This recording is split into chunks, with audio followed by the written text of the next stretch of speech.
What's up everyone? Welcome back to the shop. Today we're going to talk about the upcoming BFL Regional on the Mississippi River.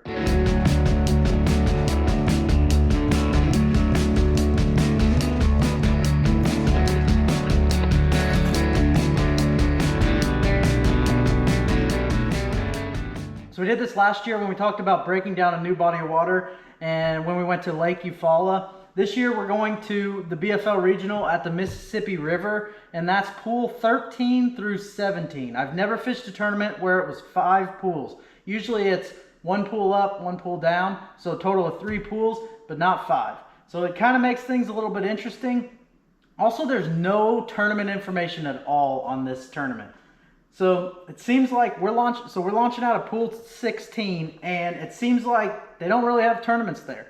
Not necessarily just big tournaments. They might have like a few club tournaments, but they really don't have much going on there. I don't know if it's because there's no bass or what, but pool 13 and pool 14 seem to be fished a lot, but pool 15, 16, and 17 do not, and that's where we're at. So in order to get to pool 14, it's 2 locks up, and 13 would be 3 locks up. So it's kind of a little deal where we got to figure out, hopefully there's some fish in 17. Hopefully we just don't have to run all the way to 14 or 13 to catch some fish. So this video is not going to post until the night before the tournament, but this video is going to basically break down the things that I found in my pre-tournament research, some of the things that I think I'm going to be fishing in the tournament, some of the things that I think are going to go down. They may or they may not. That's what practice is for. So it's kind of a pre-tournament breakdown of what I'm going to be looking for in practice, and then I'll adjust my practice accordingly to figure out whether that's the best approach or whether I need to do something completely different. Starting out, what I always do is I spend a lot of time on my phone looking at Google Maps, and I'll use the Humminbird Fish Smart app, which is basically Lake Master on your phone. And then I'll also use the Navionics. I'll go to my Fish Smart app. Well, actually, it's a One Boat Network app now, rather than the Fish Smart app. And I'll go around and I'll look at different stuff. That way I don't have to necessarily be in my boat looking at it. I can do it from my phone in my house or wherever I need to do it. I can look at all the contours. I can find different wing dams and stuff like that. So that brings us to another point, is the Mississippi River is known for its wing dams. And there's a ton of wing dams. I think I counted them in pool 16, which is where we're launching. There's 170 wing dams. So obviously I can't fish those all. I can find the ones that I think are better. I can find the ones that I think might hold more fish. And so what I'm going to do is I'm going to fish the ones that are closer to, say, the creeks, or where I think those fish are going to go to get off the main river for the winter time. So I'm looking for wintering holes. I'm looking for areas those fish will funnel to, so that I can have a higher percentage of catching fish whenever I get there. So being that it's the Mississippi River, you know that the fishing is going to be shallow fishing. So I'm mainly going to concentrate on 6 foot or less. It's kind of the same way with most rivers. There's always shallow fish, and that's usually where you're going to concentrate your effort. So I'm going to look for those wing dams that come up a little bit shallower. When I qualified for the All-American out of La Crosse, I was fishing wing dams that were like 2 foot to maybe 4 foot below the surface. And those fish, it really allows those fish to have a place to either sit in front of or sit behind, depending on how heavy the current is. It allows those fish to kind of sit there and wait for bait fish to come over the top of that wing dam where they can ambush them, and they have the top of the surface to ambush those fish. Rather than if it's like 8 or 9 feet, they don't have as much space to catch those. The shallower tops on those wing dams allows those fish a little bit easier to catch the bait fish whenever they do come over. So I'm going to be looking for the shallower wing dams, and the wing dams that are closer to like the mouths of creeks or anywhere that I think the fish will go to get off of the main river in the wintertime. So for example, this slough right here would be a good place for the fish to kind of go during the wintertime to kind of get out of that main river current. And there's a couple of wing dams heading in here. There's a wing dam here and a wing dam here, and then another shallow wing dam up here. And They really stand out with Lake Master or Humminbird. A lot of them are labeled very specifically as wing dams, and you want to be careful not to hit these because they will tear up your boat big time.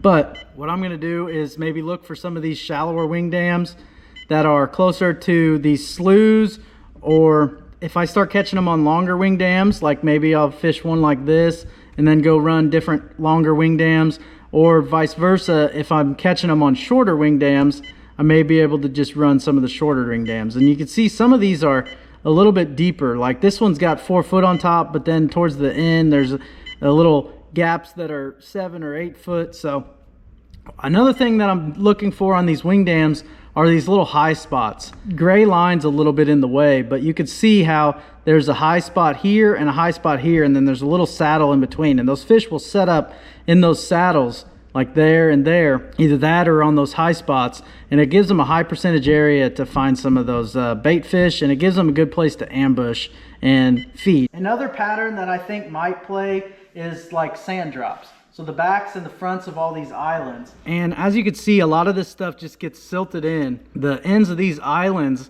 it all just gets real long, flat areas where there's sand that has washed in here over the years and caused these longer points like this, and where it drops off into a little bit deeper water. So when it drops from say like 4 to like 6 foot, those fish can set up on those sand drops, and they can wait for bait fish to flow over the top of them. So it's similar to wing dams, but they're a lot bigger areas, whereas the wing dam's just a solid like 5 or 6 foot stretch of rock.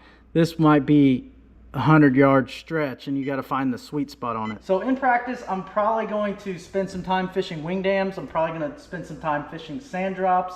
And the other thing that I'm probably going to do is, if I'm not catching them in 16, I'm probably going to lock through either to 17 or maybe even up to 15, 14, or 13, depending on how far I really want to run. So back in 2022, I fished out of Clinton, Iowa, and we fished the pools 13, 14, and 15. I ended up locking up to 13 and caught all my fish on a frog around lily pads and stuff like that. I don't necessarily think that's going to be a thing. I think a lot of the vegetation and a lot of the lily pads are going to have died off by then, or if they haven't died off, they're going to be close to being completely gone. So I don't really plan on throwing a frog or fishing vegetation very much, but obviously we might get there and it might be a really warm fall and there still may be all kinds of grass up there, but I don't really feel like that's going to be a player. So I don't really know how far north I'll be running. I'm going to try and make it work in pool 16, but we'll see how practice goes and we'll kind of plan accordingly. But it doesn't look like pool 15, 16, and 17 have nearly as much of that vegetation as they do in pool 13. Pool 13 has a lot. Pool 14, not so much, but more than these pools do. The other thing that I'll do once I'm done doing all my research, I'll mark laydowns, I'll mark different wing dams that I think will look good and that will fish good whenever I get there. And then I'll mark some sand drops that I think, like specific areas I think will be good. I'll put all those into a file on my computer, and I actually made a video on how to get these to your Humminbirds, but I'll put those all into a file and I'll put those all on my Humminbird unit, and I'll label them accordingly based on what they are, whether it's a stump, whether it's a laydown or a sand drop or a wing dam. So then when I'm practicing and I'm running down the river and I'm clueless because I have never been to these pools before at all, I can just run by and see an icon that says laydowns and be like, oh, at one point in time, that looks good to me. That might be worth stopping and fishing. So I think that really helps narrow down the process. Whereas if you're just running blind, you may not see that group of laydowns that you found on Google Earth a year or earlier in the spring whenever you were doing some research. I think by adding those waypoints and by adding icons so that you know what's what, it really will be a time saver whenever it comes to practice. It's something I usually do. So as far as what I found on the pools, I really didn't find very much information. They catch them pretty good in pool 13. They catch them pretty good in Spring Lake. Spring Lake will be closed for our tournament. There's a lot of duck and wildlife areas that are closed after October 1st, I think. So there'll be places that are closed. It'll be duck season, so we got to watch out for duck hunters and stuff like that so we don't get shot. But pool 13 is a really good pool. It's got some sand drops, it's got a lot of vegetation, and it's got some rock and wing dams and stuff like that that are worth fishing. Pool 14, that's where we launched in the last tournament. It's a pretty good little area. I don't think it's as good as 13, but it has some backwater areas. It has a lot of laydowns to fish. It has a lot of wing dams, and it has a lot of rock and smallmouth, largemouth. And it's pretty good fishing. I don't know what it'll fish like in October, so if I end up going there and practice, I guess we'll find out. Pool 15, I never went there whenever we were practicing the last time. Nobody really went there. It's only like a 10-mile long pool. It's a really short pool, but it's got a lot of like rock and riprap and a lot of break walls and stuff like that. That could really be good for smallmouth. I don't know about the size and I don't know how many, but being that it's October or the fall, those smallmouth might really start feeding, and that might be a good place to check out. Same with 16 and 17. They're longer pools. They have more backwaters than 15, and they have more sand drops and stuff like that, islands to fish behind. It's very similar fishing to anywhere else. There's just not the vegetation that you normally would see on the Mississippi River. So it'll be interesting to see what it's like and see how practice goes. And I don't know, it'll be interesting to see how things shake out, how fishing goes. I know a lot of people that live there don't even really fish these pools. So it'll be interesting to see how all of the BFL competitors can break down these 5 pools, see how many people make a long run up to 13 or 14 where the fishing is known to be better, and see if people can make it work in 15, 16, 17. I don't know, it's just kind of an interesting dynamic on who's going to lock, who's not going to lock. It's always interesting on the Mississippi River, so hopefully we figured something out in practice. Hopefully we can catch them this week, and I appreciate you guys watching. Hopefully you learned a little bit about how I break down a new body of water. Make sure you subscribe so you can see the game day video for the Mississippi River. Hopefully there's 3 of them. That would mean that I made it to day 3, and then hopefully we get a top 6 and make it to the All-American. I'd love to get back.